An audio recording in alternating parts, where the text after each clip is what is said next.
YouTube Zico, the Goat House is back. In this video, we're grading every single first-round pick from the 2022 NFL Draft. Last night after the draft, we had winners and losers video. Check that out if you haven't seen it yet. For day 2 and 3, live pick-by-pick analysis, thoughts, answering any questions if I see them on our Twitter. It's on your screen, link down below. Excited about day 2. We'll have a day 2 mock coming today. We'll have winners and losers videos on day 2 and day 3. Also an undrafted free agency video. So it's a good reason to like, subscribe, turn notifications on here. Make sure you follow that Twitter. And here's our Twitter. Pinned on our Twitter, we have our schedule, and we have full prospect rankings, which is pretty useful, especially for day 2 and 3 round grades for all these. So, and again, pick-by-pick analysis on here for days 2 and 3. So join us there, link down below. Grading every first-round pick. Travon Walker to the Jaguars. I gave the Jags. And again, keep in mind, I'm not grading the player. I'm not grading the player on how I think they'll perform this year. I'm grading the value of each pick. It's how I always do it. That's how it should be done. But Walker, so a lot of people don't like the pick. I like it. I gave it an A-. Walker's my second overall player behind Kayvon Thibodeaux. So if they take Thibodeaux, probably an A. It's pretty much impossible when you're grading off value to get an A+ with the first overall pick. But I like Walker. I like the fit. I think he makes more of an impact than people think. He's going to move around. He's very versatile. And I like the pairing even more once they added Devin Lloyd. We'll get to that grade as well. So I gave Walker an A- here. A- for the Lions and Aidan Hutchinson as well. My number 4 overall player. They take him at 2. Definitely fine with that. Really like the fit. I would like Thibodeaux a little bit more. I know most people like Hutchinson more, so that's just kind of me. But I don't really dock a team big time for taking, not my number 1 player. Overall, it's a good fit. Elite season from Hutchinson, elite prospect. So I give the Lions an A- for that. Stingley, third, a little bit of a surprise. We started to hear it could happen. The Texans take Stingley. I gave it a B-. Interesting one to grade. A boom or bust prospect. Like Derek Stingley very well could end up being the best corner in football one day. Or he can be kind of a bust because it's been a while since he's been fully healthy and playing as well as he did when he was a freshman. It's interesting, too, because the Texans, surprising they valued corner this high with Lovie Smith's scheme. Just a little surprising maybe, and especially where the cornerback position's going. Look at the best defenses in football last year. They kind of hid, the cornerback position. Their strengths were everywhere else. It's more of just scheme, switching up your coverages, getting pass rush. So I was surprised corners went 3 and 4. Very surprised. Overall, I couldn't give him too bad of a grade because, again, Stingley has that upside to be the best corner in the draft. I would have liked Sauce Gardner a little bit more, that Tampa 2. I think Gardner's a little better in zone than Stingley. They're pretty damn close, even in man. So that's pretty damn interesting. Maybe a Casero pick because, maybe don't have Lovie Smith in their plans for the future. Maybe they're trying to run more of that Patriots defense, where it's a lot of man coverage. So we'll see. A little surprising. Never mocked that one. It's a little bit of a reach, but again, he has potential to become the best corner in football. Not that I'm predicting it. I had Sauce Gardner as my best corner in this class. Speaking of Sauce Gardner here, to the Jets at 4. I gave him a B. They get the best corner in the class. They get a B. It's a pretty good grade here. They get better at the cornerback position. Another team I'm very surprised they value it high because, that's a defense that normally doesn't value it high, and all these teams are starting to value it lower and lower. That normally value the cornerback position lower and lower, and they value it extremely high. I guess Sauce Gardner is a rare type of cornerback prospect. Rare for me to give an elite grade out to a cornerback prospect. But Sauce got that. Overall, I really like Kayvon Thibodeaux for the Jets. That was a beautiful fit. And I liked Evan Neal for them as well. I kind of was by myself on that. It felt like maybe not by myself, but so I thought there were better options, but they get a very good player. They get better, somewhat rare type of player. They get better at corner. So I gave him a B. Overall, it's a good job from the Jets. Overall, I had him as a big winner on the day as well. Fifth pick, Kayvon Thibodeaux, A+ to the Giants. It's not crazy value. Like, wow, how did they get Thibodeaux? Because we thought, maybe he would be there. So it's not like jump out of your seat. How did they do that? But at the same time, 5th overall, they got my number 1 player in the draft. So I have to give him an A+ here. I like the fit as well. They need a better pass rush, and they got a guy that can also drop in coverage, which is important in Martindale's scheme. So fit, talent, value, check. A+ for the Giants on the 5th overall pick. Giants fans got to be excited for sure. 6th overall, Ikem Ekwonu. I gave it an A. I like the fit. Evan Neal was my top tackle. So it is. I don't penalize the Panthers really much at all for that, though, because I really liked Ekwonu in the fit. There's other teams that I was like, they better go Neal. Neal's the better guy, and he's much more of a fit. For the Panthers, I like Ekwonu as a fit. I like him at tackle. Obviously, he has upside at guard as well, but I like him at tackle for the Panthers. I think they want to run the football because they have a question at quarterback, and I still think they could be in the market for Jimmy Garoppolo. I've kind of said that all along, and that's kind of a run-first offense, especially with McCaffrey. I like Deontay Foreman, and they have Hubbard as well. Hubbard might be 2, Foreman might be 3, but I like the group there. And Ikem Ekwonu was the best run-blocking tackle in the class. So I gave it an A overall. It's not like, A+, wow. They did pass on Neal. Not a big deal because I love the fit of Ekwonu. It's a very good A pick here for the Carolina Panthers. And there was some thought that maybe he wouldn't be here. I thought it was very possible. But overall, it's a good job of the Carolina Panthers here. Fans have to be happy kind of getting this fit, getting a big need, worth the pick, not reaching for a quarterback, right? 7th, Giants. At 5, got an A+, and at 7, got an A+. It's hard to do. That's difficult to do for me. The Giants, if you didn't see my big winners video, spoiler, I had the Giants winning the draft because they got 2 A+ picks there. Evan Neal was not supposed to be here at 7. Evan Neal was my 3rd overall player, best tackle in the class, elite prospect, best pass protector, best fit for the Giants. That offense, they're gearing towards passing the ball, a heavy pass attack, regardless who their quarterback is right now. And Daniel Jones can sling it, so don't get me wrong there. They got the best pass protector. They got a guy that has experience at left and right tackle at a very high level. He could play guard if you need him to, but they're not going to need him to. They want him to play tackle. Andrew Thomas, Evan Neal. The Giants went from a very poor offensive line and maybe tackle duo, even though Andrew Thomas played the part last year, a very solid tackle, to having a bright future, a potential dominant duo here of the near future. So really, I thought this was the best pick of the first round just because Evan Neal wasn't supposed to be here. It's such a beautiful fit, all of the above here. So the Giants, man, those fans got to be happy. They got to be pumped up. I'm pumped up for. I'm not a Giants fan. I found myself getting excited for teams that just do great things here in the draft. Pick 8, Drake London to the Falcons. This didn't surprise most of the world. It surprised me a little bit. It's growing on me, though. I probably would originally gave it initially right off the bat, gave it a little bit lower grade because, how do you take Drake London, receiver 1? They're all pretty close, those receivers, though, but still, he wasn't my receiver 1. The Falcons took him 1. I'm like, Kyle Pitts is a similar style player. It's kind of looking weird with that, but it's really growing on me. Like Drake London, to me, I think he's going to be usually these contested catch guys that don't get a whole lot of separation. Usually they're boom or bust, but now I'm starting to think he's a safer pick. I think he's going to play well, and then just mixing with adding him with Pitts is growing on me because you got these two problems. You have big body contested catch guys, and last year there was some teams that slowed up Pitts, especially in the red zones, because they figured out, they had a guy in their secondary, a very talented, experienced guy that has some power, physicality to him, to man up on Pitts. Even then, he's kind of still hard to stop. But do most teams have 2 guys, and you're unable to double then as well to match up on the big bodies of Pitts and London? So that actually might be a problem. It's going to be fun to watch. We'll say that. So I gave it a B. It's kind of bumped up where I was originally going to grade it because he wasn't my receiver 1. Maybe it's a little early compared to my big board. It's growing on me. It's kind of one to get excited for at the same time. So I gave it a B. Pick 9, Charles Cross to the Seahawks. There's a lot of people that thought Charles Cross wouldn't be here. This was more of my range for him, though. But the Seahawks needed a tackle. They get it. Yeah, he's more of a pass-protecting tackle. The Seahawks probably want to run the ball, but they're looking out for the future here, so I applaud them for that, not just going like, we can't take him because we want to run the ball this year. Who knows what we want to do in the future because we want to find a better quarterback, potentially pass more in a passing era. So I applaud them for that. I gave him a B+, though. This is actually higher than where I had him on my board because he's a risky prospect because what Mississippi State ran there is a lot different from every NFL offense pretty much. But, there was some talk of him not being able, not going to be there, and they needed a tackle pretty bad. They got a pretty good, talented one, upside. So I gave him a B+ on that one.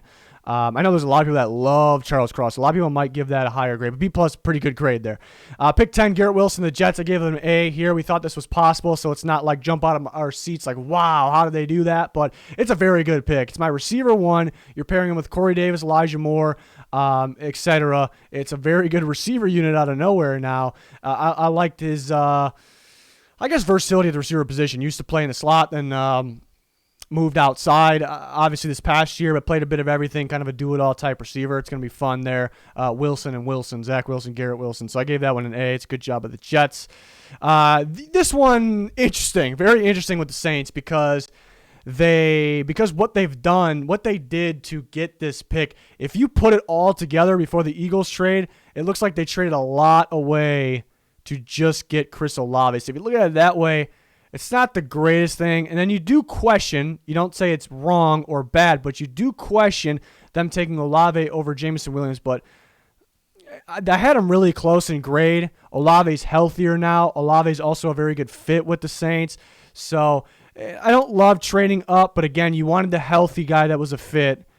So you go get your guy. There was a run on receivers. We even saw Dotson go pretty early. So the more I think about it, the first glance, it's like, did you need to trade up? But mainly all that you traded away during this entire process to get Olave doesn't look great. But again, you went up and got your guy. You got the healthy guy. You got a good fit.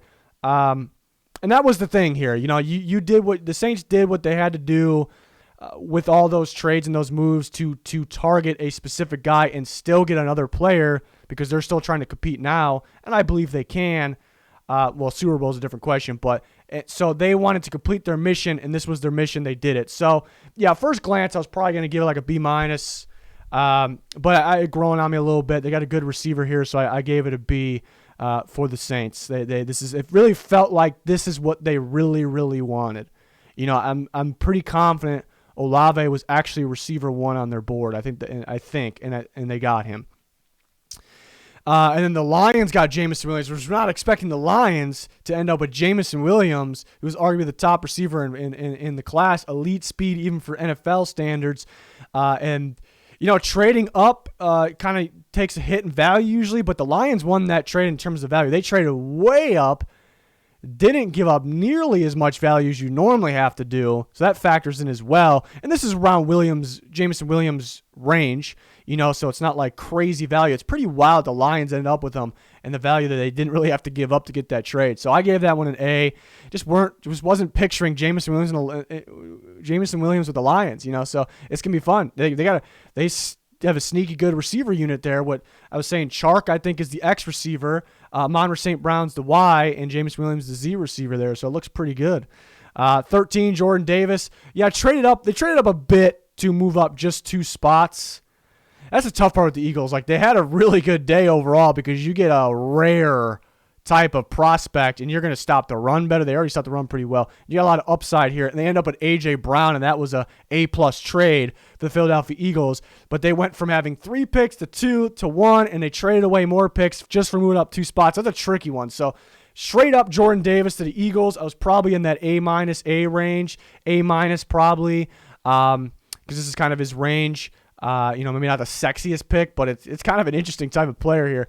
But yeah, they did trade up a bit to move up 2 spots, but they got their guy. I know Eagles fans are probably mixed on this. I know whenever I mocked Jordan Davis there was some that were hating it and there was some that were loving it. So, and then they end up with 1 first-round pick, but they end up with A.J. Brown. It's a unique, rare type of player. That doesn't factor into this here.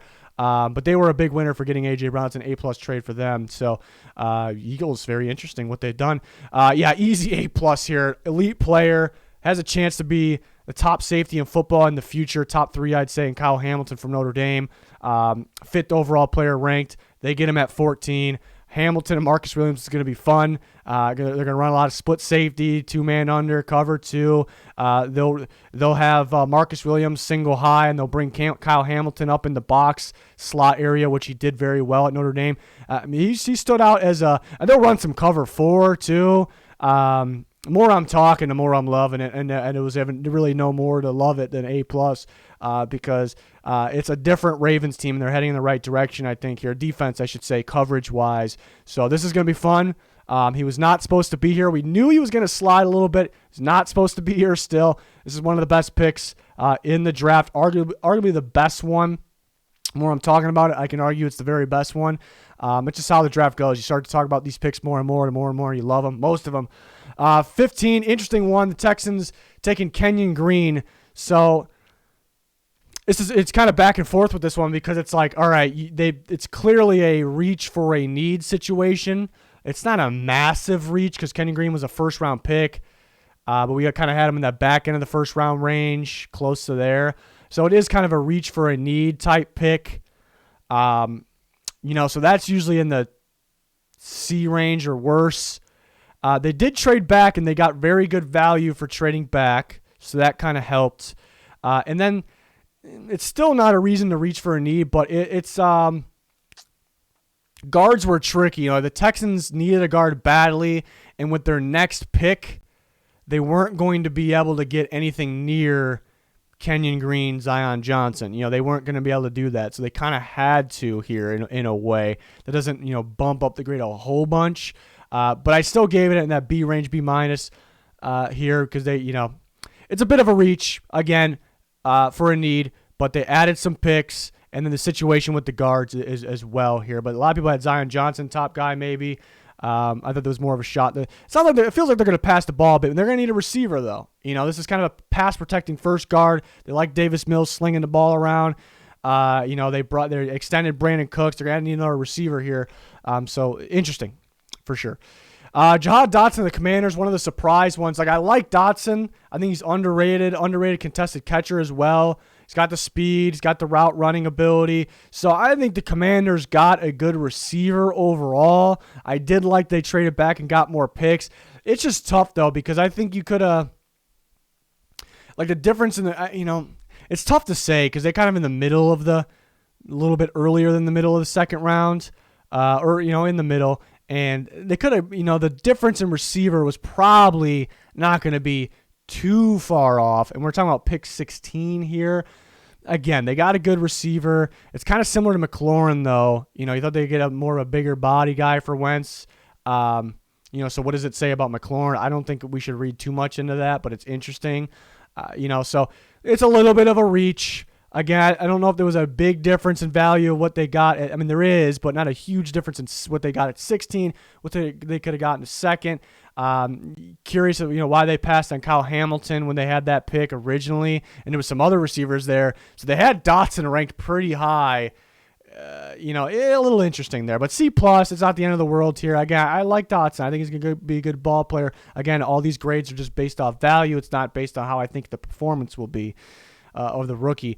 The Chargers take Zion Johnson. It's not like a sexy pick here. It's not just a big-time appealing pick, but I like Zion Johnson. He's my top guard, unless we're factoring Ekwonu as a guard. High-character kid. I think he can play center and tackle as well. I know he can play those things, so that's kind of maybe appealing to the Chargers here. Chargers actually needed a lineman pretty bad here, more than people realize. Some thought Penning for right tackle. I didn't love the Penning fit. I like Zion Johnson a lot more. Just keeps that interior protected. It helps you run the ball a little more effectively as well, not be too predictable with the all-out pass Chargers offense here, which is good with Justin Herbert. So, again, it's not like the sexiest pick in the world, but it's a pretty solid pick here at the B+ for Zion Johnson, the Chargers. 18, Treylon Burks. Tough one to grade because, I grade them very poorly with the A.J. Brown trade, right? I rather them keep A.J. Brown and then not need Burks because he's a somewhat similar style of player. So it's a tough one to grade. If I'm grading the A.J. Brown trade, I'm probably giving the Titans like a D or an F. They should have got more. It felt like a panic. It's just a rare, unique type of player that is so, so important in their offense. So, you traded for this pick, and you traded extreme value, so I'm grading the value on the pick at the same time. So I kind of have to factor in what they traded to acquire this 18th pick at least a little bit. So that's why it's tough. Overall, I like Burks. I like it for the Titans. Their offense, he's a receiver that fits a run-first offense because you get the pre-snap motion. You're really throwing teams off. Where's the ball going? Are they pounding up the middle? We have to worry about Burks going on the outside. And you get a pretty good receiver with a lot of upside as well. He's fun to watch. People compare him to A.J. Brown. Similar play types he'll be used in. He's really not A.J. Brown. A.J. Brown a lot smoother, explosive, faster, does a lot more, way better on the outside than Burks because Burks is a big slot. So they're going to play Woods outside. They're going to play Burks in the slot. They're probably interchangeable. So overall, Burks to the Titans, 18th overall. I like it. It's almost sitting in an A- range, but then you factor in what they, you do have to factor in they gave up some value to get the 18th pick, and you rather have A.J. Brown. So it's like I like the pairing, I like the pick, but it drops it down a little bit there. So I gave it a B. But it's going to be fun with, like, you don't normally say that with a receiver, but it's going to be fun to watch Burks in, like, a Derrick Henry offense. It's going to be fun. Even though I know Titans fans are going to miss A.J. Brown. So maybe it's not so fun. 19, this is an interesting one, too, because I did not think, like, going into the draft, I'm kind of in my head, I'm probably not going to like the Penning pick, whoever it is. I thought he'd go a little bit earlier. That factored in this grade. I was kind of thinking that, like, I'm not as high on Penning as everyone else. Played the weaker competition, gets off balance sometimes, a bully in the run block. You got to be more disciplined, though. And I kind of had him graded at the end of the first round, but it sounded like, and I was prepared for him to go much earlier. I thought maybe even earlier in this. And the Saints, so it's not the crazy value pick here, obviously, because I had him graded at the end, but the Saints they needed a tackle pretty bad. They're very good at developing these tackles, and it felt like Penning really, even though whether you agree with it or not, wasn't going to be there. And it felt like they were kind of going to be shit out of luck with the tackles. Like they're going to have to take the next best one in the second round. It kind of really felt like that doing all these mocks. And that's not the case here, so it's a weird one. It's not like tremendous value at all, really.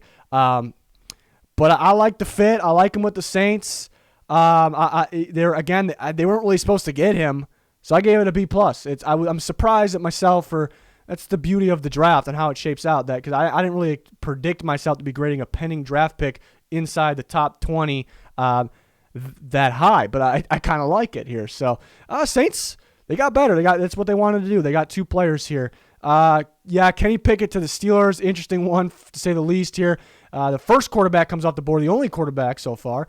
20th overall pick to the Pittsburgh Steelers. They get the Pittsburgh kid and Kenny Pickett, who had a fantastic year. I had Kenny Pickett as my fourth-rated quarterback. I was kind of going for more of the upside guys in this draft. There's no wow guy. Even the pro-ready guys aren't crazy good or crazy pro-ready. They don't have a high ceiling, so I'm going to rank my upside guys first. That's kind of my thinking here with the quarterbacks. The Steelers, the good is the Steelers want to continue to compete now, so they wanted a win now guy.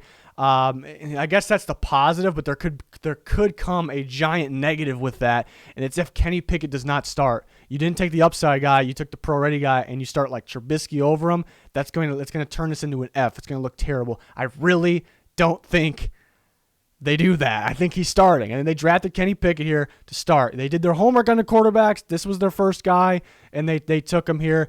It's just, it's a win-now guy that you're not going to be a win-now team. I mean, you might maybe the Steelers find ways to make the playoffs, so maybe. I'm not going to rule that out at all. But, like, win now. Like, you're really going to win now with this. Could you rather have the upside guy learn behind a couple other guys you had? So I probably initially would have gave this maybe a D because Kenny Pickett was my fourth-rated quarterback, but he's so good throwing in the middle of the field. He's that Pittsburgh kid. It helps the Steelers compete still right now.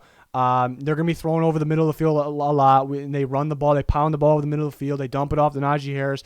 They got the quick slants with Deontay Johnson and Chase Claypool. They add Miles Boykin. That's just their game, so over the middle of the field. So it kind of is a fit. I know everyone thought and was hoping Malik Willis was their quarterback one, and there's a lot of people thinking either Ritter or Corral was their 2 or 3. So it is interesting. Pickett probably ends up being the best quarterback right away because he's going to start, and he was the only first-round pick, and the Steelers are serious about him. So he probably ends up being the number 1 quarterback.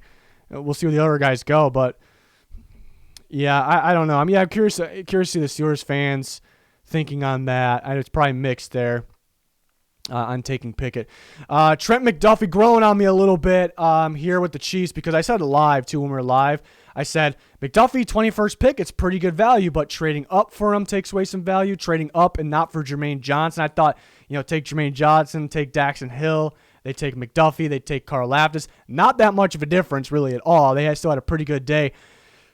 But I like McDuffie. He was higher rated for me than 21. They did trade up, give up some value. A perfect scenario. I think Jermaine Johnson. But the weird thing is that all of a sudden they valued corner like they normally don't. They valued corner and really valued it, traded up for one.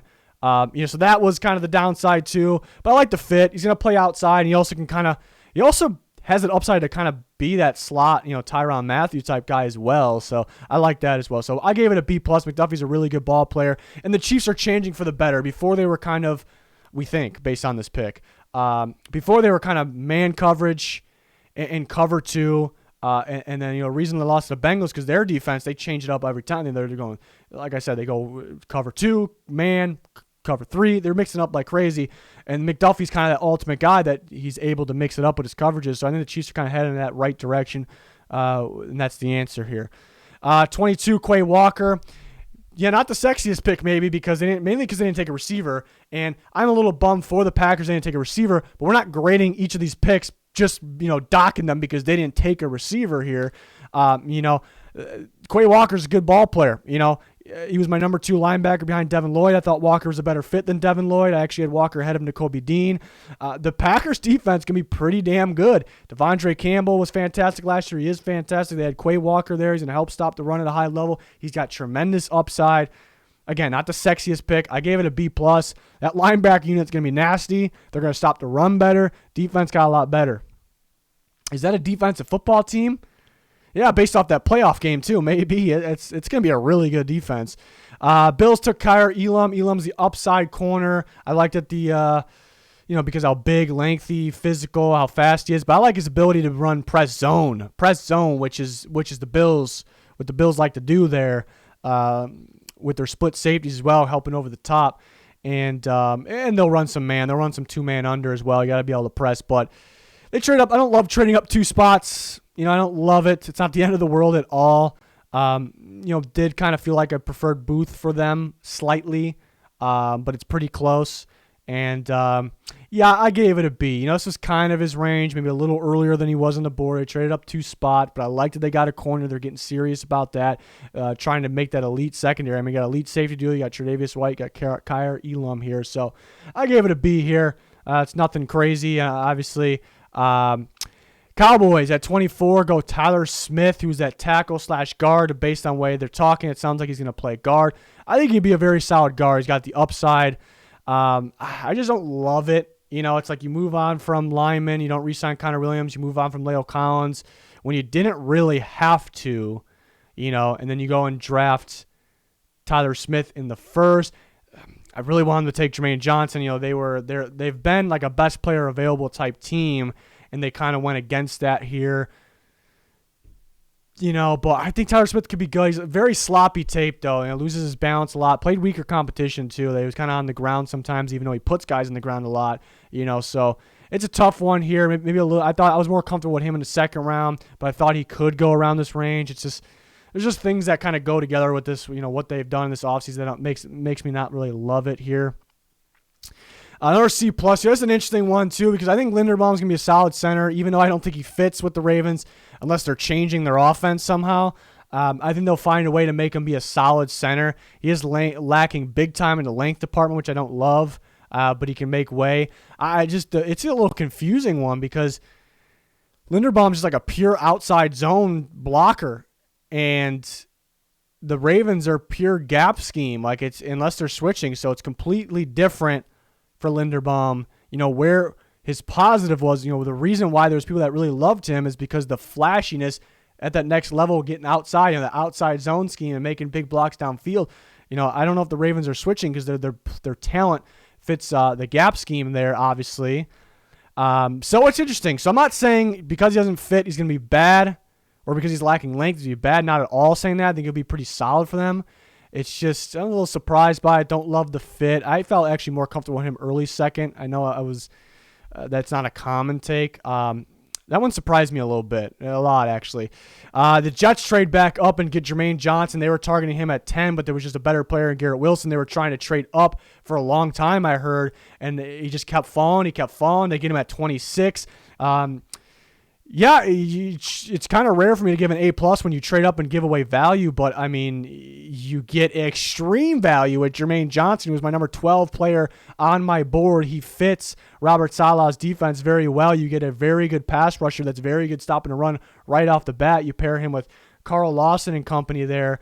That's a very good value pick. They got a really good player. He is not far off from the other players they got way earlier. So the Jets, had the haul of the day. I thought they were the second biggest winners because I love the Giants, what they did, but the haul, Jets got that haul, and the Jets probably, maybe they improved their team the most here. That's an A-plus pick, easy. Same thing here, a trade-up that gets an A-plus. I'm a huge Devin Lloyd fan. I had him 8th overall on my board. This is a playmaking linebacker that can cover, that can rush, that just makes big play after big play, always around the football, and he fits so well with not only what the Jags are trying to do on defense, which is more blitzing and getting unique, but he fits so well with their first overall pick in Travon Walker. Travon Walker known as an edge that can play inside. Devin Lloyd is known as a linebacker that can also play off the edge on the outside. They can do pretty much, they're not the same, but they can do pretty much everything. I think pre-snap, the Jaguars defense is going to cause problems for offenses. Like, what are these guys doing? Those are the key guys. Those are like those pre-snap problem guys that are across the league that are so damn good. Micah Parsons entering the league last year, Zadarius Smith, Bud Dupree I always thought was one of those guys. There's such problems pre-snap. I think the Jags got a couple of those guys, and it's going to open things up for other players that really don't even need things opened up for them, like Josh Allen. So I'm excited about the Jaguars. I'm a big Devin Lloyd fan. I'm also a Walker fan, so excited for them. I'm glad they snuck back in and got Lloyd here to pair with Oluokun there and the rest of that defense. Devonte Wyatt to the Packers, so no receiver, but we're not going to really dock him for that. They got some good players here. It's another one of those where it's not the sexiest pick.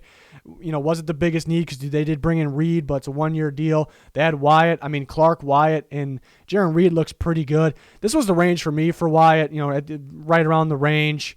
I would have preferred them to take a receiver.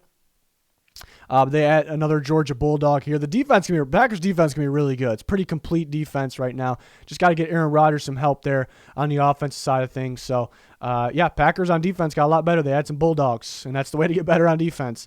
29, yeah. So here was that big-time off-the-wall pick. Knew it had to be coming. Cole Strange, I graded as a third-round pick. I wouldn't have been upset about the late second-round pick. It's a risky pick because he played weaker competition. He wasn't a first-round talent, so take him at 29. It's, I almost want to give him an F, but it's like, the Patriots are usually good with these types of guys, especially the guards. Trust in Bill Belichick a little bit. I based off value, though. It's how I got to do it. It's how I always do it. It's just not a good value pick. It was surprising off the wall. I guess at least they traded back for it, but just a wow pick and not a good way there. George Karlaftis to the Chiefs. I like this pick. It's kind of like borderline A+. We thought Karlaftis could be here, though. He was 18th on my board. We thought he could be here, so it's not like, wow, how'd I do that? But it's kind of borderline because it's really good value. They needed a defensive end very, very badly, so they pair Karlaftis with Frank Clark. So that's going to be pretty fun to watch. They get a very good player, a big need, obviously, worth the pick, good value. So this is probably one of the better A picks here, and that's a good job of the Chiefs. They got better on this day. I'm not surprised they didn't take a receiver, really. I think people were insisting on that, but not really that surprising. Maybe the most intriguing pick of day one, the Bengals taking Daxton Hill from Michigan, who his best play was kind of in the slot, which the Bengals have Mike Hilton, who's one of the best, I'd argue maybe the best slot corner in football, who's also a very good blitzer like Daxton Hill. So he's not really going to play there. And Daxton Hill his next amount of reps came at free safety, which maybe the best free safety in football, and Jesse Bates with the Bengals. But he's on the tag, though, so maybe you start to question that. You start to wonder. But something I've been saying, Daxton Hill, when I watch him play, I think he has the ability and the upside to play outside corner, and he has the traits as well. And the Bengals needed a corner. They're very good at coaching, developing over there with the defensive players recently. So I'm starting to think that Daxton Hill's going to play outside corner. I like it. Regardless, they got a very good player here, so it is a little bit risky. And it is a little bit scary because what if he's like going to play free safety in the future and they're going to let Jesse Bates walk after next year? Then I don't really love it that much. But overall, they get a very good player here. It's an intriguing one to say the least. That's an A-. And the Vikings at 32, this is an interesting one as well because just think about Lewis Cine to the Vikings at 32. I actually love that. I love that part of it because I think Cine is a fantastic fit. He's a free safety first, loves a downhill attacking ability. Free safety first. Harrison Smith, at this point, he's always been versatile, but at this point in his career, he's definitely better, up in the box, strong safety. But Harrison Smith also plays a lot of free safety playmaker back there. Cine has that downhill run attacking ability to play strong safety as well. They mesh together very, very well. I had him higher or better ranked on my board than 32. I like the fit. This has kind of the makings of maybe an A minus for the Vikings, but I do factor in the value here, and that trade that they did was not the best. It was pretty bad in terms of the value. They should have got a lot more out of that one. So that definitely bumps it down, bump it down to a B. Obviously, they had Cine ranked ahead of Kyle Hamilton because they didn't take Hamilton up when they had a shot there. Maybe Cine's more of a fit. Hamilton is better.